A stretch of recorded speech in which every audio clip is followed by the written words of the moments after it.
disc. This disc was specially designed for evaluation of car audio sound systems. When used in conjunction with the official IASCA competitor's manual, choosing a mobile audio system becomes easy.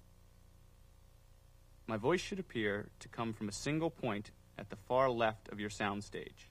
My location should be exact and well focused. My voice should appear to come from a single point in the center of your soundstage. My location should be exact and clearly focused. No part of my voice should appear to come from the left or the right channel. My voice should appear to come from a single point at the far right of your soundstage. My location should be exact and well focused. Along with the excellently recorded music, such as the track you hear in the background now, for subjective listening, other tests include channel separation, polarity, total accuracy, spectral balance, imaging, and noise.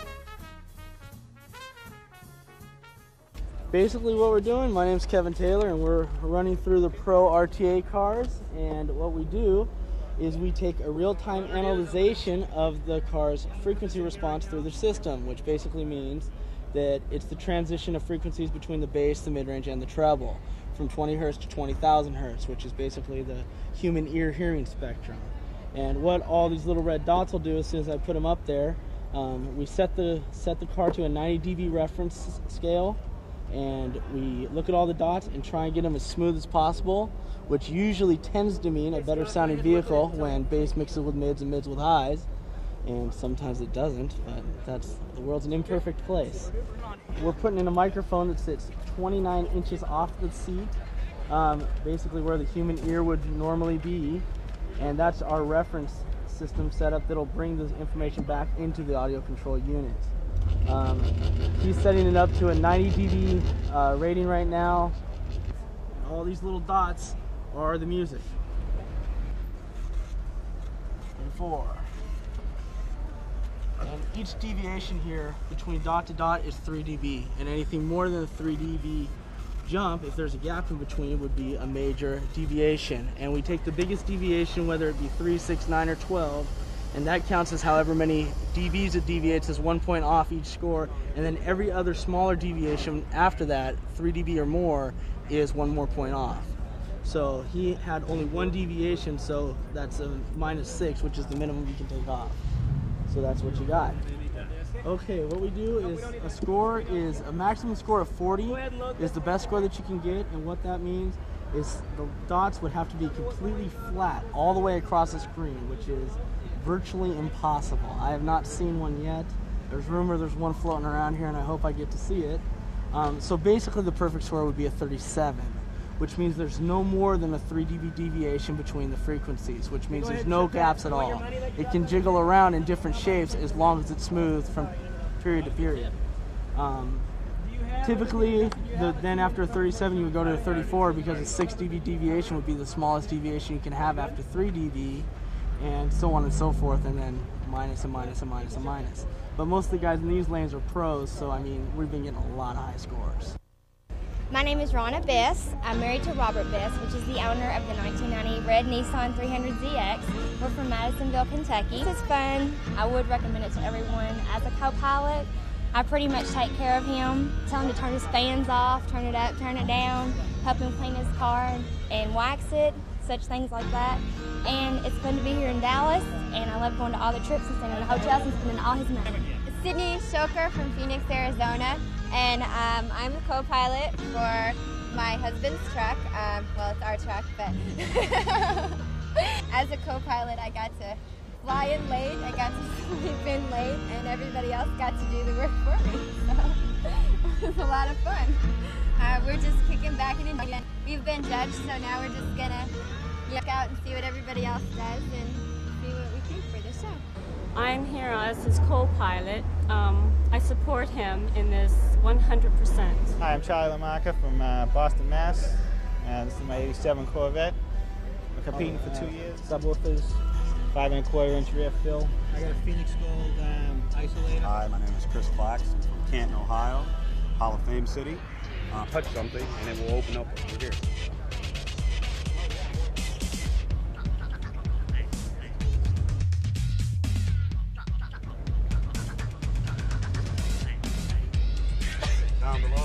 spare tire is still accessible with the full kit. The top, below, spare speakers. It's illuminated for nighttime use and for checking the fuse. It also has a vent on top. I'm Tim Bailey. I'm from Vancouver, Canada. This is my car. We've been competing for since 1992. My name is Rich Sessler. I'm from Meridian, Idaho. I'm at the 1995 IASCA World Finals. My job here is as head judge for the event. What we're doing here today is we're going to be comparing a couple of cars to give you some examples of things that are really good and some things that could possibly be improved. Hello, my name is Daryl Bell. I am the competition coordinator for this year's finals. I am here with Mr. Sessler to show you guys what goes on in the judging lanes. And we're going to take a couple of vehicles that are in the same class and compare them against each other. All right, how are you guys? Hi, my name's Rich Sessler. Daryl Bell. I know you. Are you ready for your presentation? Yes, sir, I am. You've got 5 minutes to let us know what's going on in your vehicle. Anything that you think is special or unique or took a lot of attention to detail to perform and execute, please let us know. We're going to start timing you with your first word. Okay. All right. This is a 1995 Mazda Protege. This is my daily driver. This car does 800 miles a week to and from work, as well as additional miles on weekend for shows. There's a lot of mileage in this car. So the system was not built as a highlighted install. There's not a lot of work in it. It's designed to be practical, safe. We have 3 kids and to be usable. That's the most important thing for us. What we have at the front here is we've changed the stock battery from the regular Mazda battery to a polarized battery that features 1,000 cold cranking amps. The connectors at both terminals have been upgraded to Phoenix Gold. From the negative terminal, we have an additional run-to-ground, a 4-gauge Phoenix Gold power flow cable. Where we've attached it to the chassis, we've browned away the paint for good contacts. From the positive terminal, we have again 4-gauge Phoenix Gold power flow going through a Phoenix Gold inline fuse holder. The wire is loomed and tied for safety. Where it goes to the firewall is grommeted. To protect the terminals, what we've done is we've custom made a Lexan cover. And we've engraved the replacement fuse rating. In case anything ever happens, this is secure, it won't go anywhere. Okay. When you come into the vehicle, what you will find is that the power flow cable is routed to a Phoenix Gold forward distribution block that's mounted under the seat. Okay. From there, that feeds a Blade SE152 amplifier that's mounted under the seat right here. And we've put plexiglass baffles so you can't be kicked, can't be touched by the passengers in the back. Understood. The block also feeds Phoenix Gold EQ230 under the passenger seat. You'll notice that if you look at it, it's also covered with a piece of plexi so the adjustments can't be touched. 30 is also protected the same way, but that has an additional Lexan cover to protect all the sliders. The power distribution block also feeds Phoenix Gold PLE1 that's mounted in the upper glove box, and it feeds an ESP3 that's mounted in the back seat that I'll show you in 1 second. Right here, it's very accessible and user-friendly. I can reach it without even taking my eyes off the road. The control for the Blade DSP servo is run by a remote unit, and the receiving diode is mounted in a piece of ABS plastic. That's where the ashtray used to be. We remove the ashtray, which discourages smoking. It's also very easy to use while driving. I can have one hand on this and it hits there directly. If you look at the coloring here, it matches the interior decor and it doesn't draw any attention to itself. And that is the car. It's as simple as you can get, but it's effective and it works well for us. Okay. Thanks, Luis. Thank you very much. Give us a few minutes to score the car for you. Yes, sir.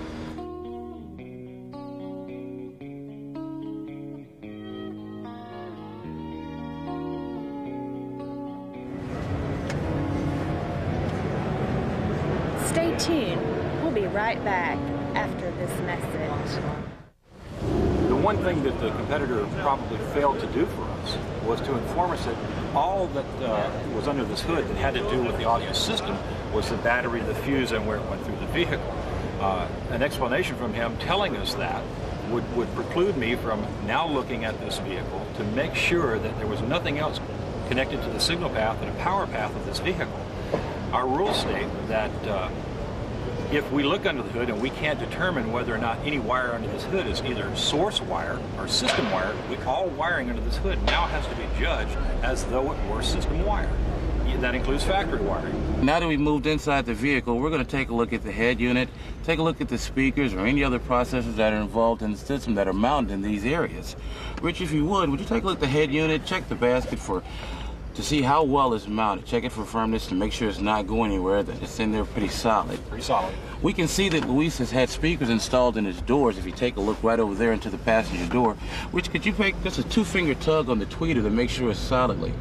Take a push into the grill and make sure the grill structure is safe and that the speaker can't be damaged from everyday use of the vehicle. I'm going to take a look here under the dash to see how well the wires have been tied up, how they were orchestrated under the dash. We can deduct points from wires that we see that are kind of messy under there because we judge the wiring inside of the vehicle based from the seated position. But we can take a look to see how well they were orchestrated and what was done under there. So let me take a quick look to see how well things were done here. Okay. What do you see over there, Rich? Clean. It's real nice. This car is done really well. You can see under the dash, if you were able to get in there with the camera, that all the wires have been tied up nice and neat and they're all loomed. We're also going to take a look into the door jambs because whenever wire goes from one compartment to another through a metal surface, it has to be protected through a grommet. And we can see that they've done that in the doors here. The only thing I see that I might point out to the competitor on the score sheet, Daryl, is that the split loom, which goes into the grommet, doesn't completely cover the wire at that point. Okay, we'll have to let him know. Have to let him know about that. You bet. Okay. Now we see that there are some processors mounted right there in the upper storage compartment of the dash. You want to take a look to make sure that those are in there in great shape. You're not going to have any problems with them moving around. Okay, looks pretty good. Okay, we're looking real solid there. Looking real solid. Looks like the connections are done very nicely also. But I do notice that he does have a spare fuse here that fits the fuse holder outside on his battery. Yes. Very nicely. It's easy, handy to get to. Makes a lot of sense. It's done well. Now that we've moved to the rear of the vehicle to take a look at the components Luis has installed under his seats, we found a couple of things that we're going to talk to him about. And looking at these components, we're going to take a look to see that they've been mounted solidly, that they're rugged, that by moving your hand over the amplifier and trying to break it loose, you're moving the car so that the amplifier is really mounted solidly. We don't like to dismantle or remove anything in a competitor's vehicle. We recognize there's a lot of time, money, and effort that's been spent to put the system together, especially when it's done this well. We want to make sure that we don't do anything that's going to cause harm to their equipment. So what I'm going to ask Luis to do is to remove this cover off of this EQ. I want to see how easily he can get to the controls. Stand by and go. That's all it takes. Okay, could you put the cover back in place for us? Thanks, Luis. Give us a few more minutes. From my position, it's a little easier to see the wiring that goes to this amplifier.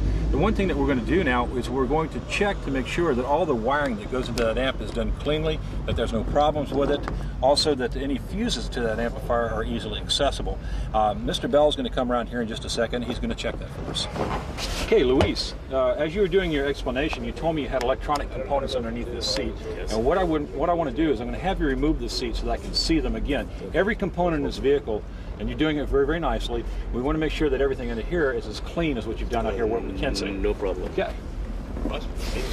Okay. Go ahead and explain that. This just fell out here. Okay, I understand. Go ahead and explain to me what each of these components are. These are your crossovers for the doors. Okay. This is the Blade DSP servo. I can hook my computer input right here, underneath the seat to tune. That's for the rear fill. And this is the relay that makes the seat belt work. I have one slight concern with the passive crossover network there.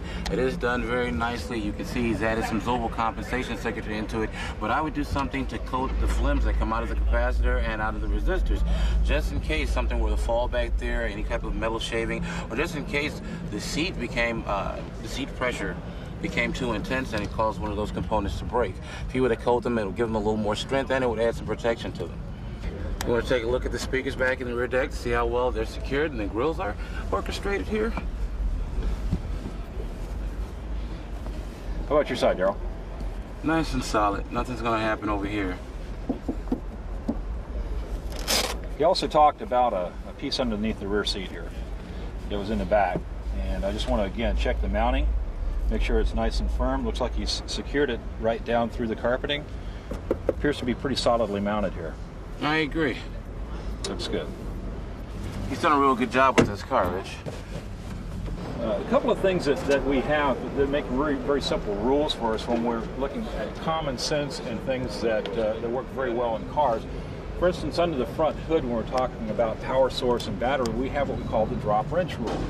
If there's any electrical component up there, electronic or power supply, where if we dropped a piece of metal and it touched the ground, would it cause a short? We have in a trunk now, this is the last area we're going to be checking on this vehicle, we have another little rule. We call it the bowling ball rule, or let's say the milk jug rule. This is a very nice trunk. It's usable for the owner of this vehicle and his family. But let's say he went out bowling. He had that bowling ball back here. Is there anything in this trunk right now that you see, Daryl, that could be damaged if that ball started rolling around in here, or that jug of milk spilled? Is there anything that could cause a problem? There are a couple of concerns. If there was something back here loosely, such as a bowling ball or a jug of milk that is heavy, if it were to move around, it could cause some damage to the speaker terminals there. I see that as being a potential concern. Up here, I don't think there'll be a problem unless he's got a really, really large bowling ball, or then again, a really, really big gallon of milk. Can I borrow that for 1 second, too? Sure. Let's take a look at these speaker leads back here. Again, one of the things that I like to look for is called completion. If you start with an idea, you want to take it all the way to its conclusion. Now, he's gone the route of putting some protection over the speaker wire that comes in here, but stopped just a little bit short of that, coming all the way up. He's left a little bit of the wire exposed for me to see. I don't want to see the wire. I want to see it protected. Again, it's for his benefit, not for mine. Take a look here and see what he's got going. What Luis has done here, he's complied with our rule book. Our rule book states that competitors have a photo log that outlines what he's done in the vehicle, that shows there are the vehicles that can't be seen without totally disassembling it. We flip through here, we can see what he's used for processors and what he's used in equipment, period. We're going to be taking a look at this book in great detail. As we do our scoring inside of the vehicle, the book plays a great key part for us. We have to determine that the components that he has in his book match what he actually has in his vehicle, and that it's been done properly.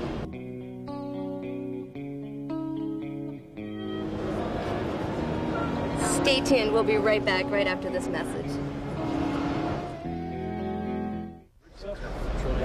Troy, nice to meet you. How you doing, Troy? Good. How are you? I'm not going to introduce myself. We've been knowing each other for a while. Oh, yeah. What we're going to do here is we're going to give you 5 minutes to do your competitive presentation. So it's everything in your car you think we should pay special attention to. Anything that took a lot of extra effort to do, let us know about it. Okay. We're going to start timing when you say the first word. Well, it's laid out like the score sheet. Make it a little easier on you guys. Thank you. Both posts of the battery are upgraded. 4-gauge wired to the ground. Rubber boots for protection of the battery. Main fuse to the system. Split wire loom to protect the wire. Runs through a grommet through the firewall. AccuVolt up front to maintain voltage to the amplifiers. You see the grommet in there, Rich? Yes, I do. We have something to talk about, too. Okay. All right, wait. On the trunk area, you notice that gray tweed was maintained throughout the entire trunk to kind of maintain kind of a factory look.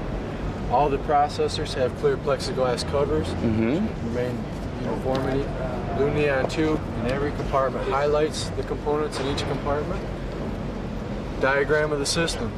You'll notice that the detail, even down to the color of the taillights. There is a red LED behind each electronic component of the vehicle when the system is on. The passenger side of the vehicle is the processor side of the vehicle to keep the wires away from power sources. Notice that the plexiglass panels are sanded and polished and dyed to match the interior of the vehicle. Copper brass right angle fittings for cosmetics. Grommets where the wires pass through the enclosure. Also note that flexstone is used throughout each of the compartments. A bandpass enclosure ported through the rear deck of the vehicle. 3/4 inch plexiglass so you can view the subwoofer's doing when it's playing. The driver's side is the power side of the vehicle where all the power wires and ground wires run. There's a fuse block, 3 fuses for each individual amplifier. A ground distribution block, The stiffening capacitor is the power to add power to this system when it's on, not starving the system for power. In the trunk area, we have the amplifiers. There's two cooling fans, one in the front enclosure, one in the back. They work in a push-pull manner. It's ported out the bottom of the car through PVC pipe.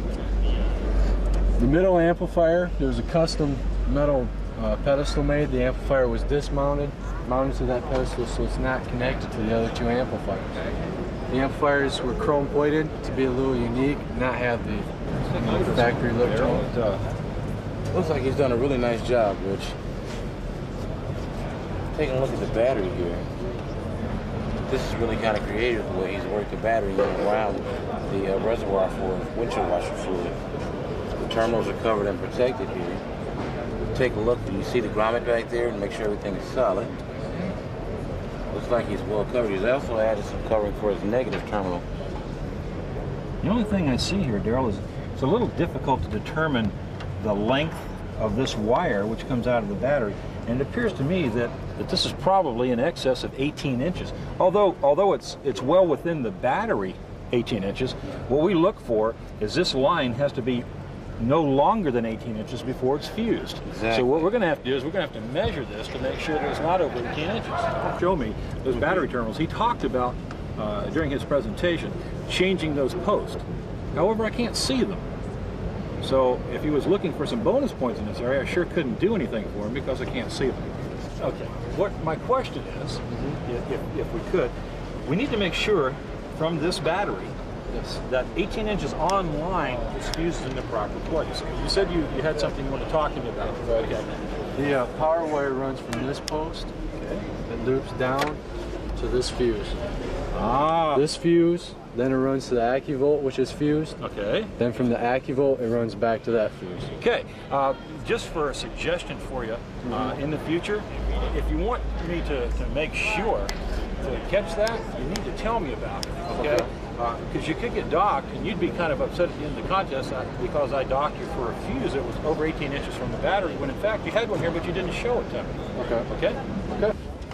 Look under here. Oh man, I can't see anything at all. Everything is finished off under here. Totally. This is nice. Looking at the radio here, everything looks to be pretty solid to me, Rich. This is done phenomenally well. I really like what he's done here. He's given us the LEDs down through the center console so that we have some status display. We know what's powered up. We know exactly what's going on in the system. He took a slightly different approach than Luis with his architecture here. They're nicely mounted too. They're very firm over here. He chose, instead of using the stock locations, to go ahead and put in a custom location. Also, probably to make the car sound a touch better. Also, Daryl, I'm noticing over here that he used the factory boot to run his wires through the door. Exactly. Big boot. It's real easy to get him in there without pinching those wires too. Nice safety factor there. Exactly. I very much like what he did in the dash. You see where that was the former stock speaker location. He's turned it into a place to put his passive crossover network.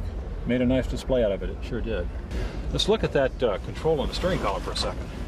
Exactly. That's something we see quite often, but this is done very, very well. It maintained the stock look by not changing the silk screening. Also, he pointed out to us when he was going through his presentation for the ergonomic aspect that he has the ability to turn the system on, to turn it off, to volume up, volume down, track up and track down. Those are the three things that we look for safety. Ease of use for electronic components up here. Everything is in one spot. It's right there by his fingers. Eyes on the road, hands on the wheel. That's what we're looking for. I got to tell you, man, beautiful, beautiful install in this car. It really is. Let's take a good look at the trunk. What do you think? You ready? What I like to do is maybe we'll just start here at the bottom and just kind of work our way up. Okay. Let's go back over to this side right here. Okay. We've got a couple of stiffening capacitors there that go to a real nice fuse block. And I'm looking at every wire that comes into this area. Every wire comes through a grommet. It's well protected. It's laid out in a nice uniform manner. I guess the only question I have, Daryl, is how much wire, what's the distance of wire from the end of that stiffening capacitor down to these amplifiers? One thing I've noticed here is it's got some really nice display of the signal processor here. These are factory pieces, aren't they? You can order those things, I believe? No, I don't know. I honestly don't. Are they factory pieces, Troy? Factory pieces. This is beautiful. I really love the way he's got this laid out. We've got some LEDs here. Tell us when the power is up. Exactly. Very nice. It makes it a lot easier for us to judge when we see a system layout like this. And don't think IASCA has lost sight of its roots. Head-to-head competition for bragging rights to the loudest car stereo on the face of the earth is still one of the wildest parts of the show. Lining up on either side of IASCA's 12,000-watt computerized light meter from hell. Okay, this is the drag racing of car audio. We call it DB drag racing. The sole purpose of this event is to see how loud your vehicle can play. Once the bottom light illuminates, the computer starts to measure the sound pressure level. And the output is indicated on the computer here. At the end of 30 seconds, the computer quits monitoring the scores. And then it indicates who actually won. DB drag racing competitors have a mic placed in their vehicle and are given 30 seconds to see how loud they can crank it up. As a frame of reference, a jet aircraft taking off hits about 160 dB, and the human ear's threshold of pain is about 135 dB. This year's competitors log scores of over 156 dB. Now that's loud. 20 seconds remaining. We're circling the ring. There we go. 152.7, 153.9.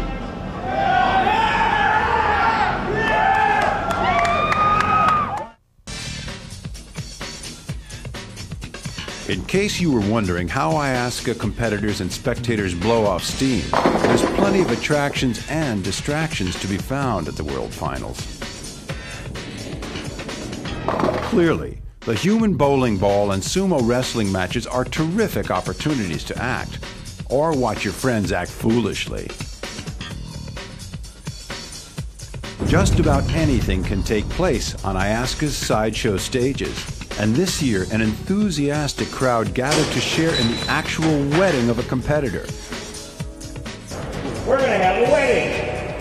Faced with missing this year's finals, Dan Kowal and Kim Merritt gladly accepted IASCA's suggestion and manufacturer support to have their wedding at the finals. In a ceremony